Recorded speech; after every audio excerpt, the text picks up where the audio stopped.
Sederek-sederek kula ingkang pinberkahan dening Gusti Allah. Awit saking kamirahanipun Gusti Allah dhateng kita sedayanipun mirungganipun dhateng kula menika tasih kepareng sareng-sareng kaliyan panjenengan senajan ing papan ingkang semebar beda-beda.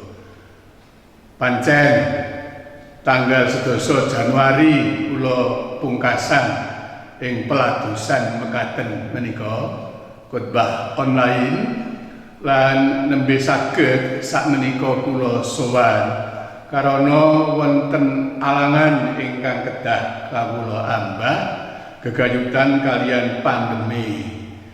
Namung berkahipun Gusti Allah kula pinaringan lestantuning gesang lan saben-saben kawula sakit menika kula kengetan dhateng pepujian hidup ini adalah kesempatan.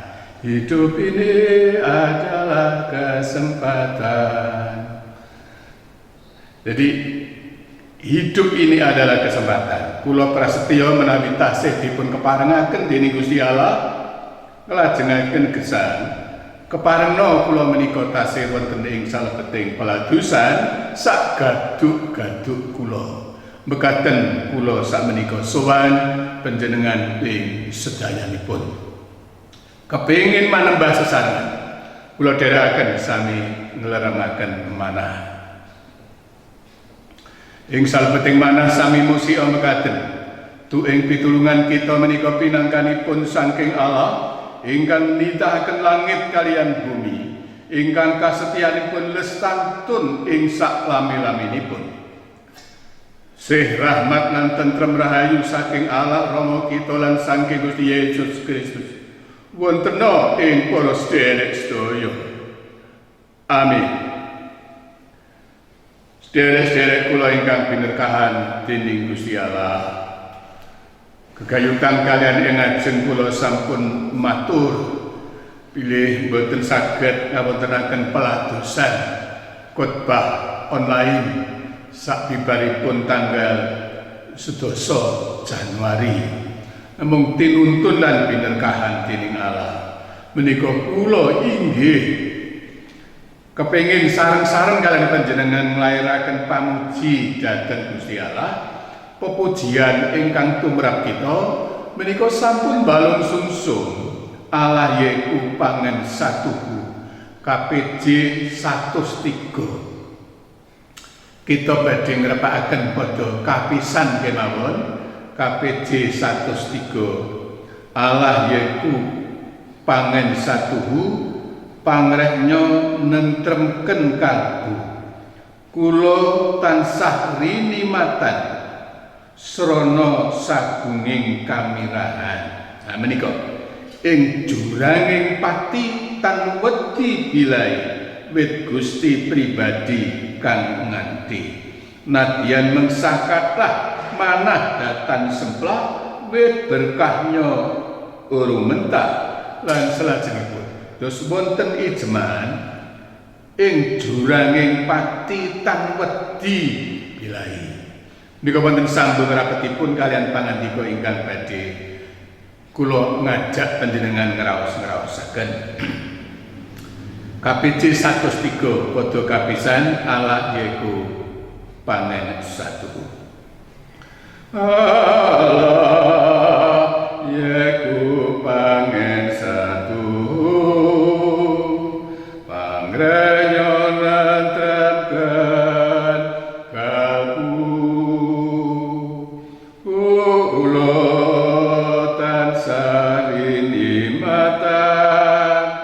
srana sagunging kamirahan ing juranging pati dan wedi pilai wit Gusti pribadi kang nganti nadyan mangsa kata manadatan sempla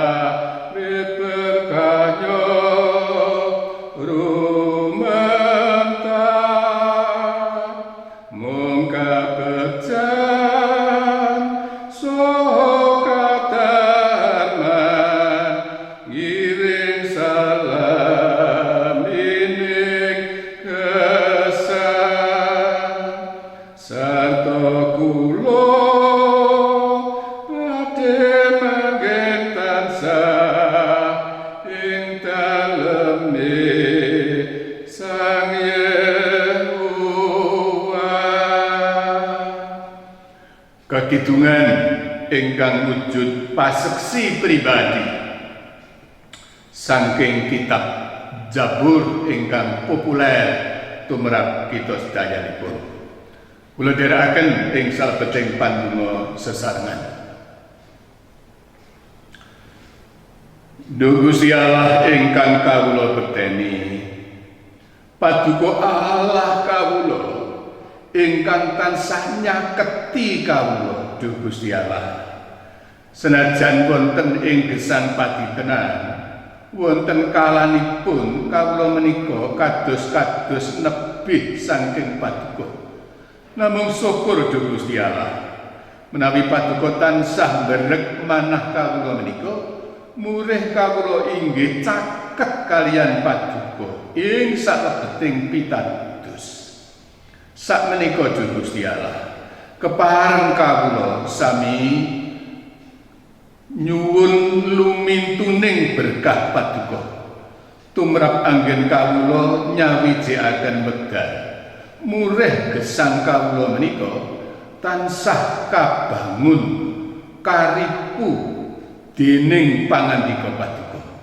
Awit saeng menika duh Gusti Allah, keparengna paduka maringi roh suci ing manah kawula supados kawula menika saged mangertos pangandika paduka menika, malah inggih kawula pitadosi mirungganipun dados kapitadosan pribadi ingkang dados cepenganing gesang.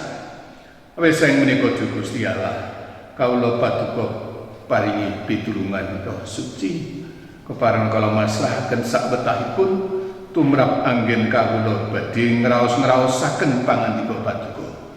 Panyuwunan menika kawula suwun kanthi andhap asoring manah nyuwun sih rumentaing sih paduka ing Gusti Yesus Kristus. Amin.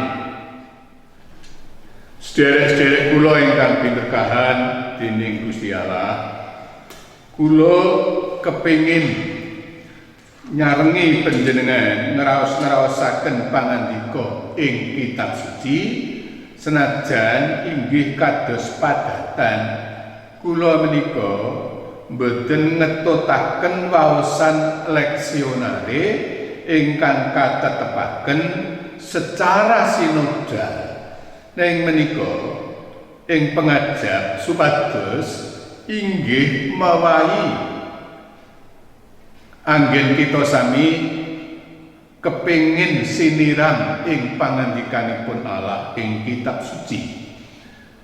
Kula dherekaken sami sesarengan nyawisaken kitab Zabur 100 dosa gangsal.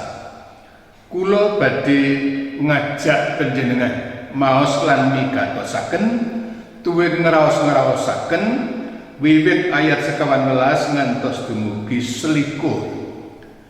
Mekaten sinerat wonten ing kitab Zabur 100 dosa gangsal ing jarwan basa Jawi.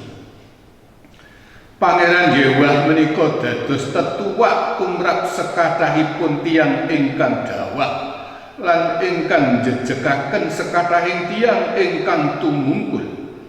Sekathahipun mripat sami ngadang-adang dumateng paduka lan inggih sami paduka paringi tejo ing kala mangsanipun. Paduka ingkang negaraken asta paduka lan kepareng nuwuhi sedaya ingkang gesang. Pangeran Yewah iku adil ing satindak tanduke sarta kebak sih kadarman ing sak pandamele.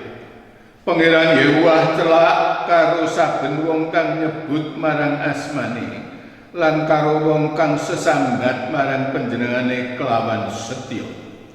Para wong kang abekti marang Gusti Allah padha dijurungi kekarepane, dipiyarsakake pasambate banjur padha diluwari.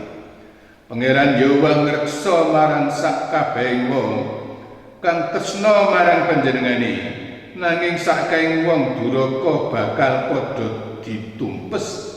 Cangkem ngunjukake pepujian marang Pangeran Yewah sarta sakkaing makhluk karben padha tansah ngluhurake asmane kang suci ing saklawas-lawase.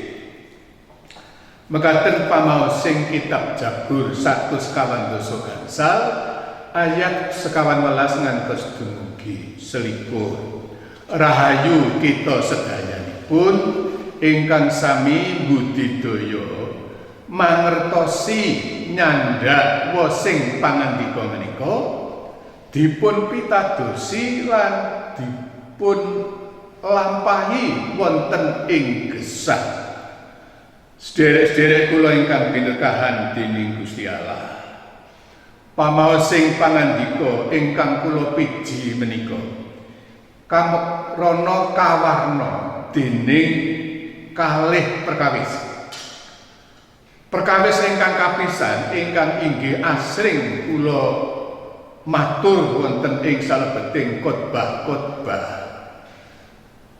Kok kula menika nekseni miturut ing pamawas kula anggen kita sami ngabekti mitadosi dhateng Gusti Allah menika asring meleset kaliyan ingkang sejatosipun kinersakaken dening Allah. Tentu ingkang pungkasan menika dados kapitadosan kula asring meleset kaliyan ingkang kinersakaken dening Allah. Nah, ingkang kinersakaken dening Allah menika panembang ingkang kados pundi? Tentu menika inggih dados kapitadosan kula secara pribadi. Menika ingkang kula sebut anggen kula ngraosaken ngemataken anggen kita ngabekti dhateng Gusti Allah menika kok asring meleset. Ingkang kula kajengaken inggih menika kita menika ngugemi agami. Nah, tentu ing sekawit agami menika inggih tentu badhe nuntun tiyang supados manembah dhateng Gusti Allah. Namung rumaos kula mawi sebutan agami menika kemawon. Menika sampun ngemu teges ngeneraken kita sami anggen kita nyandak lan negesi. Menika persoalan kelembagaan. Kelembagaan dadasar keyakinan kapitadosan. Nah, lajeng tiyang menika asring sami dedah bebencengan soal-soal anggen kita ngugemi agami. Nah, menika ingkang kula sebat menika meleset. Kelebet ugi anggen kita asring meleset menika anggen kita manembah dhateng Gusti Allah menika dipun sameaken kalian anggen kita menika masamuan bergereja.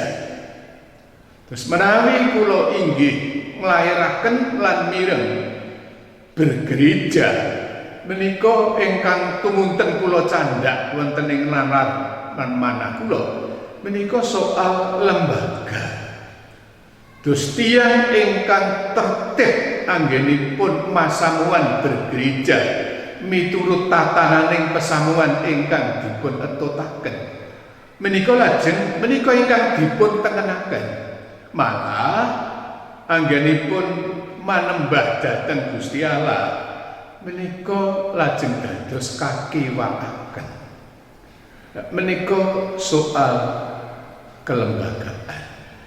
Nah, menika ingkang mberek kula maos ngajak panjenengan ngraosaken Mazmur 112 gangsal ayat 11 ngantos dumugi 21. Ingkang kapisan menika, ingkang kaping kalih kula sadar mboten sadar menika kawarna dening paseksining gesah ingkang kula ambah lan kula alami ingkang mboten kula kinten saderengipun karena kula kedah ketaman corona ingkang menika pandemi ingkang ngajri-ajrihi. Kalanipun kula kecandak bab menika, mbokne mangke tasih badhe kula aturaken saperangan.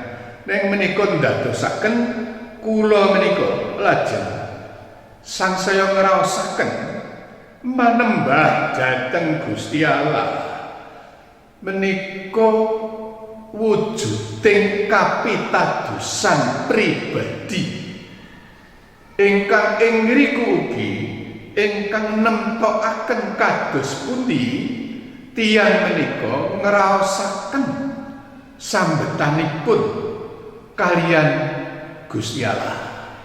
Mbok menawi gegayutan kalian ingkang kaping kalih menika lajeng atur kula dedasar Jabur 100 gangsal menika kawarna ing paseksi pribadi. Sederek-sederek kula ingkang binekahan dening Gusti Allah, Mazmur 100 gangsal menika tumrap kita sami mirungganipun warganing pesamuan Gereja Kristen Jawa.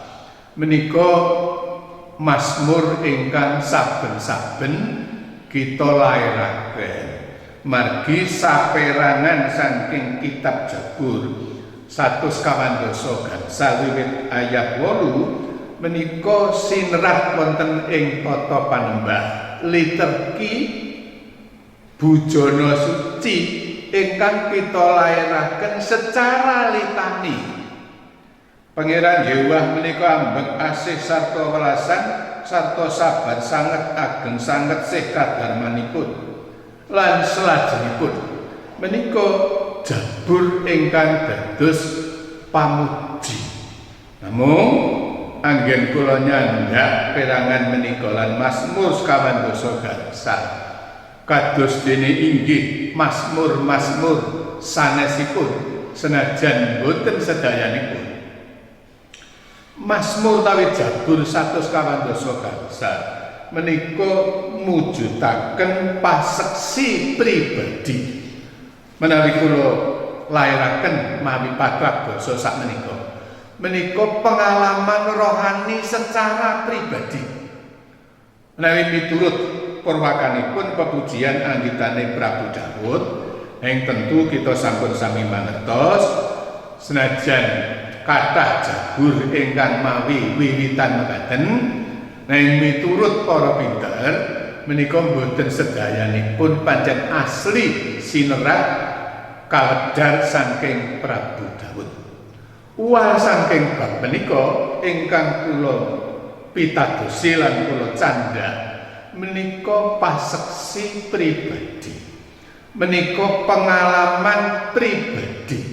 Sambetanipun juru Mazmur 100 gangsal kalian Allah ingkang dipun sembah. Dados menika kula bedakaken kalian agami ingkang dipun ugemi rikala semanten ingkang selajengipun sinebat menika agami Yahudi. Menawi sampun sinebat agami Yahudi menika persoalan lembaga. Lan menika mesti persoalan-persoalan tatanan-tatanan kelembagaan ingkang kedah dipun ketutaken dening ingkang sami ngugemi. Nah, menika anggen kula mangertosi menika kesaksian pribadi. Menika pengalaman rohani pribadi.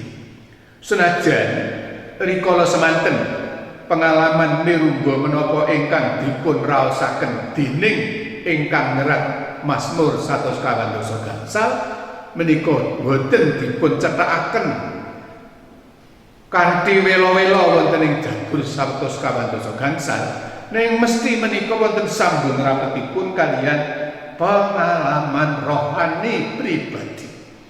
Nah, menawi kula tumunten dhateng ayat 19 Pangeran Yewah menika dados tetuak tumrap sekathahipun tiyang ingkang dawah lan ingkang njejekaken sekathahing tiyang ingkang tumungkul. Intinipun juru mazmur menika ngraosaken lan menika pisan malih kesaksian pribadi kalanipun badhe dawuh menika dipun tuwakna dipun contoki supados mboten kelajeng dawuh juru mazmur ngraosaken mekaten tentu ingkang dipun kersakaken mboten namung soal dawuh tata kewadakan kepleset anggenipun lumampah nang menika dawuhing gesang ngingingi bab-bab kaluhuran lan kautamen anggenipun nuhoni pangandikanipun Gusti Allah. Sekathahipun mripat sami ngadang-adang dumateng paduka lan inggih sami paduka paringi tedha ing kala mangsanipun. Paduka ingkang negaraken asta paduka lan kepareng nuwuhi sedaya ingkang gesang menika kapitadosanipun juru mazmur. Bilih abdinipun Allah ingkang sami pinaringan gesang menika tansah rene matang dening Gusti Allah. Kalanipun tiyang menika ugi ngadang dhateng Gusti Allah. Ing ngriku menika ugi Gusti Allah maringi panglimat. Pangeran Yahweh iku adil lan ing sak tindak tanduke sarta kebaksih kadhaman ing sak pandamel. Menika tentu ugi adhedhasar anggenipun ngemataken lan ngraosaken tuwin ambah gesangipun mila lajeng maringi paseksi bilih Gusti Allah Pangeran Yahweh iku adil ing sak tindak tanduke. Senajan tata politis lan tata kewadakan anggen kita gesang sesarengan ingkang sinebat adil menika angel dipun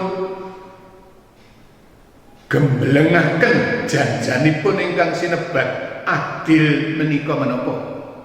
Adil menika ngemu relativitas, adil menika ngemu teges ingkang mboten kados-kados menika mboten gumathok neng tiyang menika mastani ukuran adil.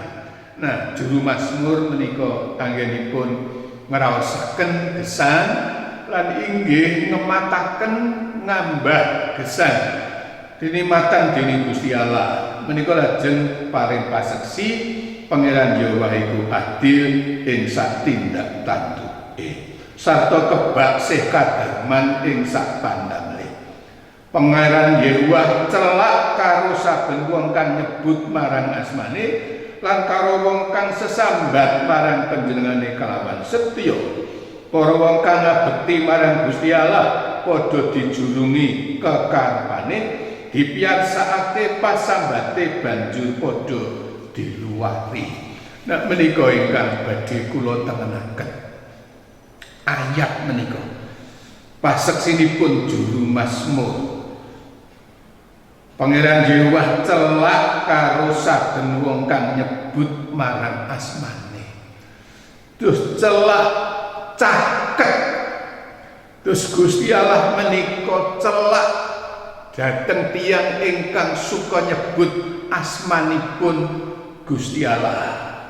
Nah, senajan menika setunggaling keyakinan pribadi juru mazmur lan menika bab menika kula tengenaken margi kula menika nggadahi pangertosan janjanipun ingkang kinersakaken dening Gusti Allah menika saben pribadi keyakinanipun menika menapa lan kados pundi menika saben pribadi menika mboten keyakinan kolektif menika mboten keyakinan lembaga ning keyakinan pribadi.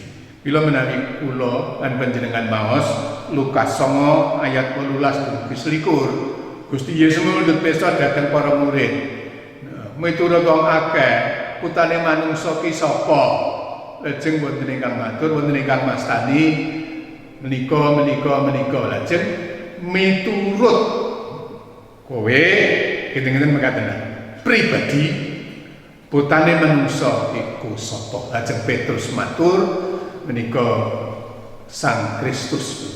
Dados menika pribadi, keyakinan pribadi. Dan keyakinan pribadi menika inggih ingkang tukul karana ngraosaken kados pundi pangrimatipun Gusti Allah. Nah, juru Mazmur ngendikaken Pangeran Yahweh celak karo saben wong kang nyebut marang asmane. Terus wonten soal aktif proaktif. Dados Allah menika arosihipun menika proaktif nyelaki manungsa. Nanging Gusti Allah ugi ngersakaken supados manungsa menika suka nyebut dhateng asmanipun Gusti Allah. Suka cerak kalian Gusti Allah, suka caket kalian Gusti Allah. Nah, keyakinan pribadi juru Mazmur 112 gangsal menawi tumunten kula keplasaken kula bablasaken ngantos perjanjian anyar. Gusti Allah menika celak karo saben wong kang nyebut marang asmane. Proaktif Allah dedasar sih rahmatipun menika pawartos Injili ingkang dados ciri khas Kristiani. Bila ingkang kita pitadosi menika Allah ingkang proaktif nyeraki manungsa, senajan manungsa menika inggih asring nebih kalian panjenenganipun, namun Allah menika nyeraki. Nah, wasipun pinanggih wonten ing sauruting pawartos perjanjian anyar, Gusti Yesus Kristus menika wujud nyata pratelaning sihipun Gusti Allah ingkang proaktif nyeraki nyaketi manungsa. Panjenenganipun menika sabda ingkang dados daging maujud manungsa, supados nyamirupi kalian manungsa, caket cerak kalian manungsa. Namun Gusti Allah menika ugi ngersakaken wontena kentek sedya aktif saking manungsa, supados inggih caket kalian Allah ingkang miturut bahasanipun juru Mazmur menika wong kang nyebut marang asmane lan karo wong kang sesambat marang panjenengane kelawan setya. Para wong kang ngabekti marang Gusti Allah padha dijurungi kekarepane, dipiyarsakake pasambate banjur padha diluari. Terus Allah proaktif nyaketi manungsa lan sampun kapratelaken wonten ing pakaryanipun Gusti Yesus Kristus. Wonten ing sauruting gesangipun Gusti Yesus Kristus ugi cariyos-cariyos ingkang dipun cariyosaken dening kitab suci menika inggih dados pratelaning anggenipun Gusti Yesus Kristus caket kalian umat proaktif.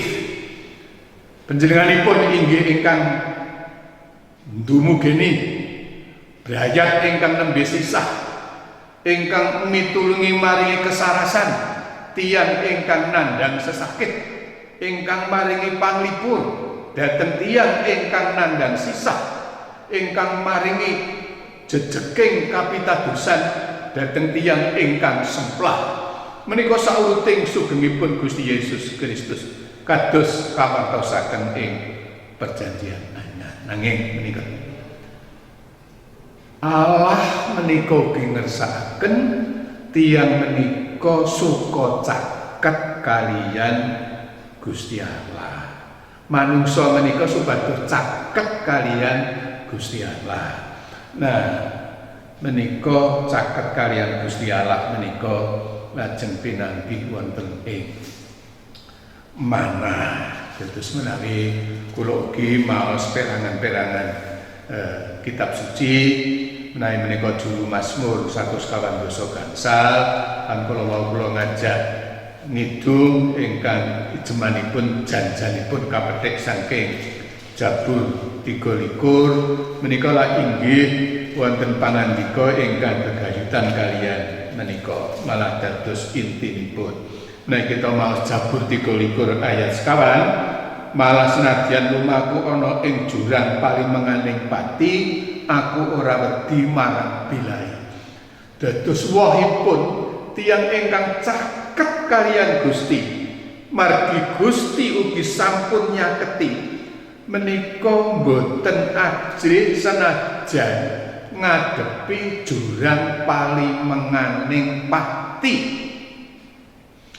Meneh persoalan bingasi saing gesang kesulitan hidup wonten ing donya menika yang saged werni-werni gegayutan kalian sandang pangan papan menika pancen inggih saged ndatengaken kasisahan sambetan kalian teduh pangan kebutuhan ekonomi persoalan-persoalan gegayutan kalian menika soal kesehatan werni-werni menika dados sandanganipun tiyang gesang nanging persoalan boten ingkang ageng senajan ngadepi teleng palimenganing pati ora wedi bilai menika tiyang ingkang caket dhateng Gusti Allah.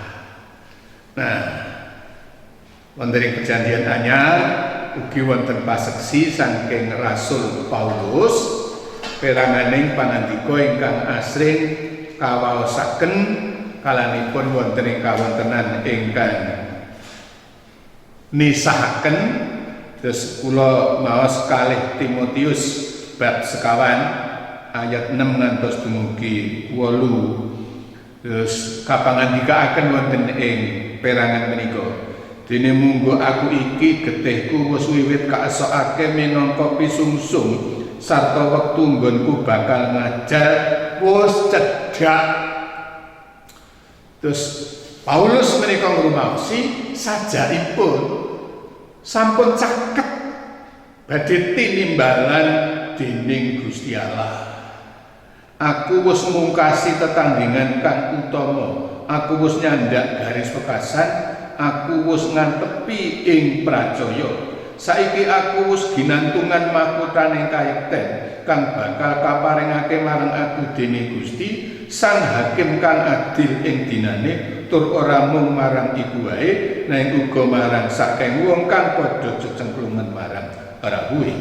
Rasul Paulus menika paring paseksi kalanipun ngrumaosi sampun caket dadi nimbalan dening Gusti Allah menika lajeng maringi paseksi aku dene munggo aku iki getihku wis wiwit kaesokake minangka pisungsung sarta nggonku bakal ngajal wis cedhak.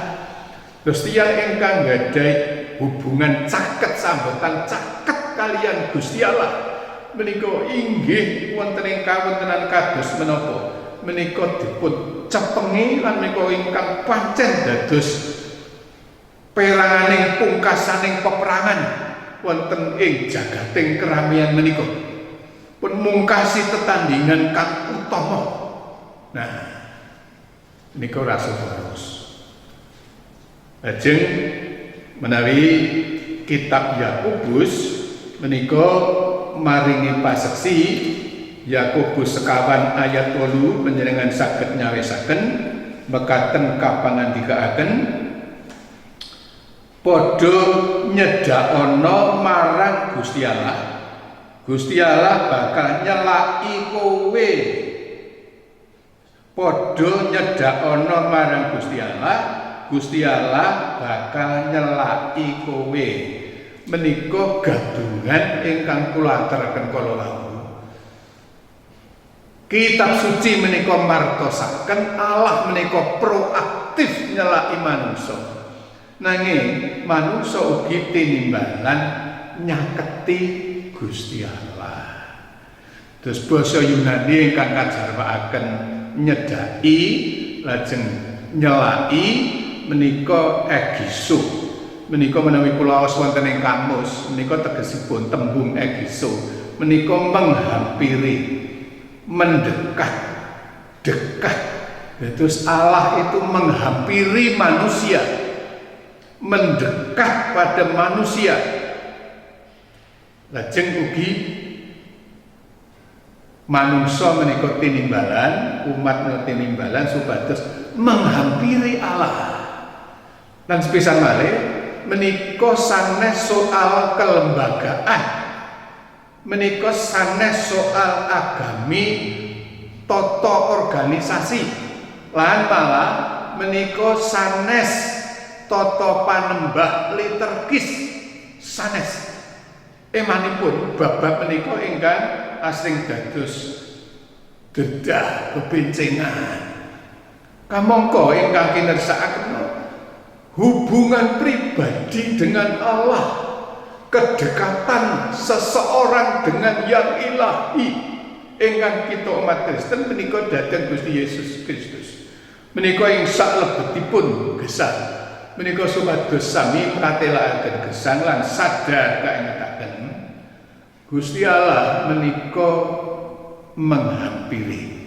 Nah, supados kita menika ugi menghampiri. Gusti Allah menika mendekat, supados kita menika ugi dekat. Nah, sederek-sederek kula ingkang kinasihan dening Gusti Allah, menawi kula matur khotbah peladusan kula menika kawarna dening kalih perkawis ingkang sepisan kekalutan kalian, anggen kula ngemataken manembah kita dhateng Gusti Allah menika asring kepleset dhateng beragama lan dhateng bergereja.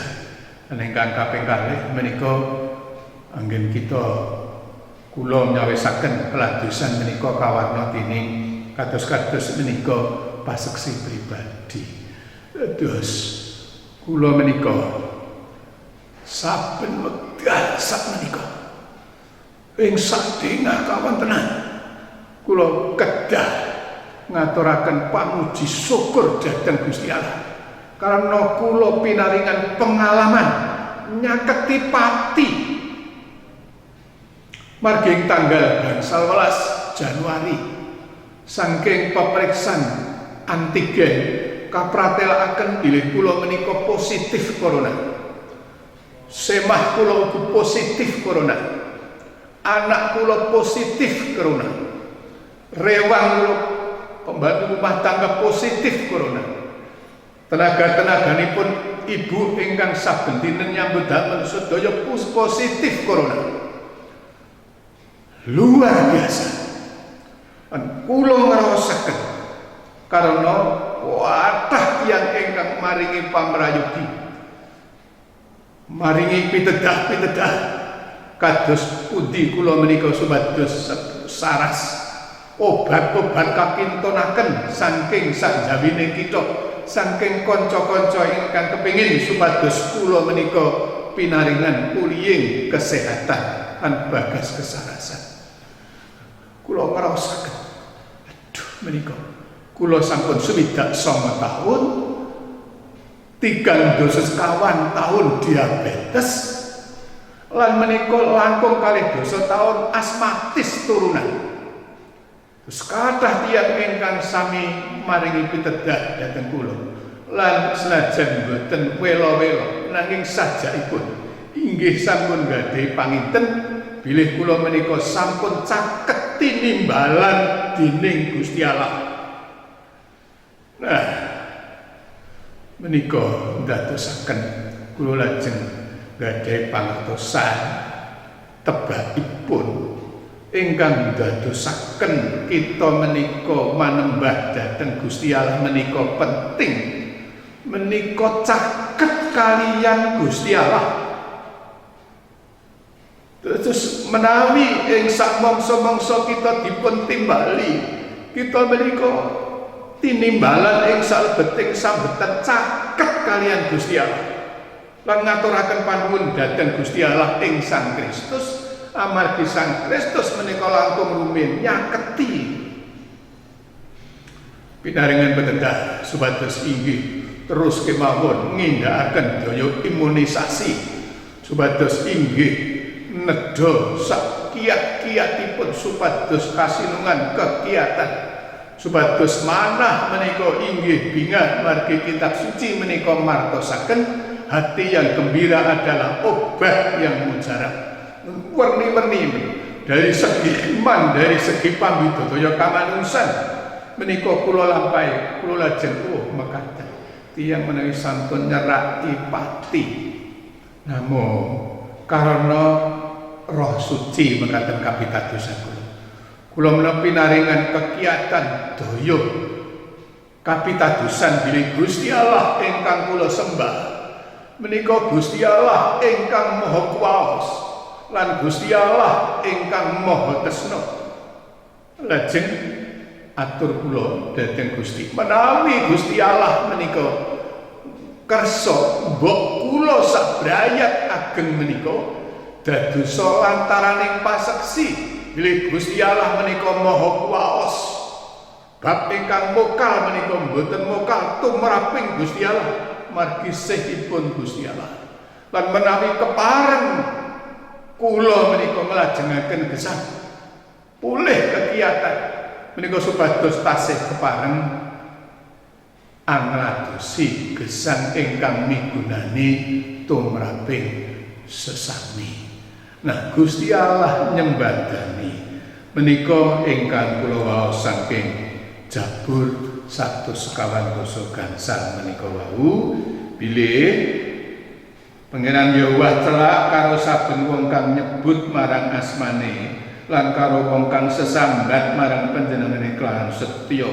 Para wong kang ngabekti marang Gusti Allah padha dijulungi kekarepane, dipiyarsakake pasambate banjur diluwari. Namani kula berkahipun Gusti. Amin. Sederek-sederek kula ingkang pinerkahan dening Gusti Allah, kula dherekaken sami manunggil salebeting pandonga. Duh Gusti Allah kawula ingkang kula bekteni, Paduka Allah kawula ingkang terus kemawon nyaketi gesangipun manungsa, senajan manungsa menika asring badhe nilar paduka Duh Gusti Allah. Mawi werni-werni patrap wonten ing salebeting gesang neng paduka tansah ngukup-ngukup lan nyaketi mirungga tumrap abdi paduka kawula Duh Gusti Allah, ngrumaosi binerkahan ing Allah, cinaketan dening Gusti Allah lan kawula kepareng caket kalian paduka Duh Gusti Allah ing salebeting kawula menika ngambah gesang ingkang boten kakinten babat pisan ing sakderengipun lan menika ugi dipun lampahi dipun alami dening kathah tiyang awit sang menika Gusti Allah kepareng kula nyuwun berkah supados sederek-sederek kawula mirungganipun inggih para adi yuswa ingkang asring sinebat rentan ing sesakit menika inggih supados kala tansah caket kalian Allah karana sejatosipun kasilungan sesakit menapa mboten caket kalian Gusti Allah menika paduka kersakaken lan wohipun inggih boten wonten tandingipun awit sang menika Gusti Allah kepareng kala nyuwun supados para adi yuswa ingkang inggih ing werni-werni babagan menika kapun mirunggakaken patrap anggenipun angladosi ngamping-ngampingi nyarengi paduka ingkang berkahi. Mekaten ugi Gusti Allah kala suwunaken berkah sederek-sederek kawula ingkang nem brayat-brayat ingkang sami njejekaken brayatipun ing werni-werni babagan malah ugi klebet anak putu buyut sedayanipun Gusti Allah binerkahna dening paduka supados inggih saben-saben tansah kengetan bilih Allah ingkang dipun bekteni ingkang kala bekteni menika Allah ingkang nyaketi kawula manungsa lan paduka ugi ngengetno kanthi kebak ing sih rahmat supados kawula menika caket kalian paduka anak putu buyut kalau caket kalian paduka. Mekaten ugi Gusti Allah kepareng nyuwun dhateng paduka supados anggen kawula manembah dhateng Allah sae ing babagan kawula ngugemi agami sae ing babagan kawula mesamuan supados kawula menika mboten meleset saking ingkang baken inggih menika ngeraketaken sesambetan kawula nyaketaken sesambetan kawula kalian Allah tinebihna kawula saking bab-bab ingkang boten prayogi ingkang dadosaken dedah lan cerah ing salebetipun gesang sesarengan malah ugi wonten kemawon brayat ingkang tansah bebencengan margi beda-beda ing agami kapitadosan Namung duh Gusti Allah kawula sami mangertos sejatosipun keyakinan kapitadosan menika asifat pribadi paduka ingkang mirsani ngantos dumugi telenging manah. Sang salebetipun kalau sami gesang sesarengan supados inggih budidaya gesang rukun tentrem rahayu sangkul sinangkul ing bot repot bangun binangun wonten ing gesang santosa sinantosaaken supados kanthi mekaten duh Gusti Allah ndadohaken renaning penggalih paduka lan gesang kala sesarengan menika tentrem rahayu.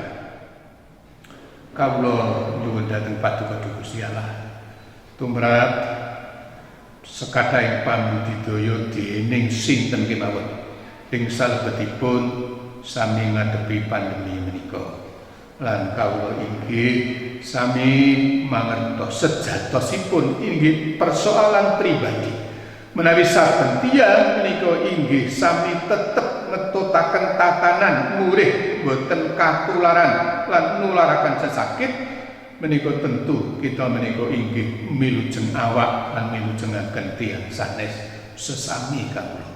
Duh Gusti Allah kepareng kawula nyuwun pangapunten sekadhing dosa kawula paduka birat duh Gusti Allah.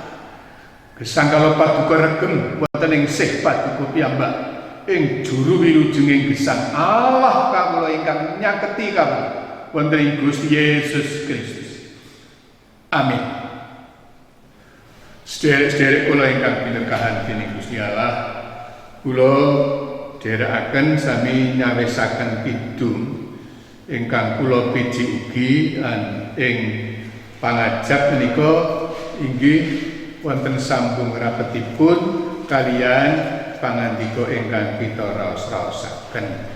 KPJ 189 menawi miturut pengelompokan naka pun kelompokaken gayutan kalian pangandika 189 Gusti Allah pengayuman pengayum setya tansah ngrimati umatnya lir pangon rumeksa mendanya mula arum ngendikanya ora bakal aku tega tan bakal nilar mring sira. Menika tentu bedhikan saking kitab suci.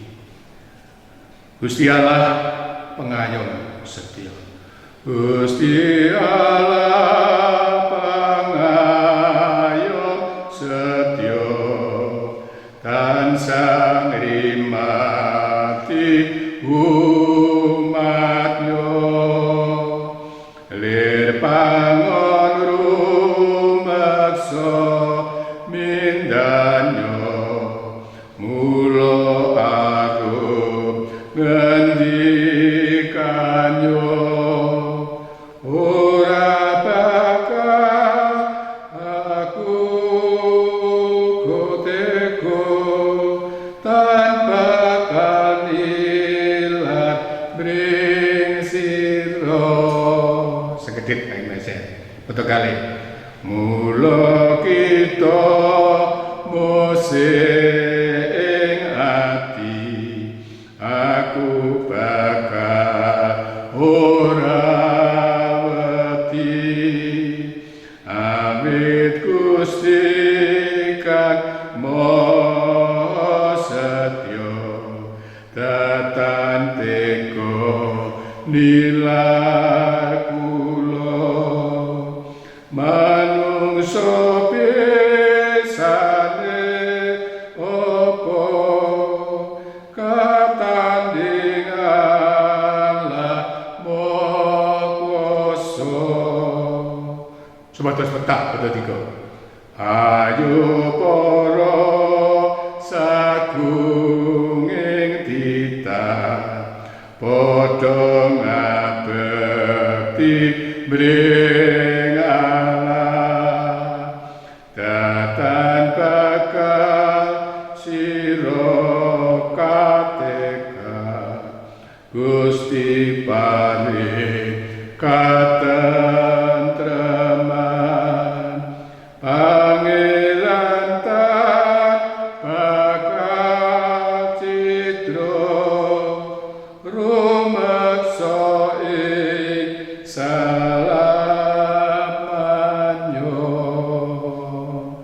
Syair-syair yang sangat indah rinakit dasar kitab suci. Kita sami ngambah kesan menika. Binerkahana ing Allah ing sadéngah kawontenan.